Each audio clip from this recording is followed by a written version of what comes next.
ആത്മോപദേശ ശതകത്തിലേക്ക് സ്വാഗതം.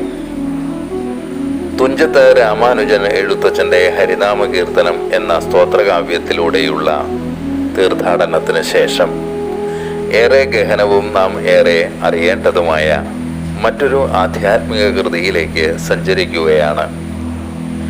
മലയാളത്തിൻ്റെ മഹാഗുരുവായ സാക്ഷാൽ ശ്രീനാരായണ ഗുരുദേവൻ്റെ ആത്മോപദേശ ശതകം എന്ന കാവ്യമാണത്. ഭാരതീയ ഋഷിമാർ കണ്ടെത്തിയതും അനുഭവിച്ചറിഞ്ഞതുമായ വേദാന്ത സത്യങ്ങളെ പ്രതിപാദിക്കുന്ന കൃതിയാണ് ആത്മോപദേശ ശതകം. ആധ്യാത്മികത ജീവിതത്തിൻ്റെ ആത്മാവ് തന്നെയാണ്. ഏതെങ്കിലും ഒരു സമയത്ത് പുലർത്തേണ്ട ഒന്നല്ല. നമ്മുടെ ഏത് കർമ്മങ്ങളിലും ഏത് കർമ്മവും ഇല്ലാത്ത നേരത്തും നമ്മിൽ നിറഞ്ഞു നിൽക്കേണ്ട ഒന്നാണത്.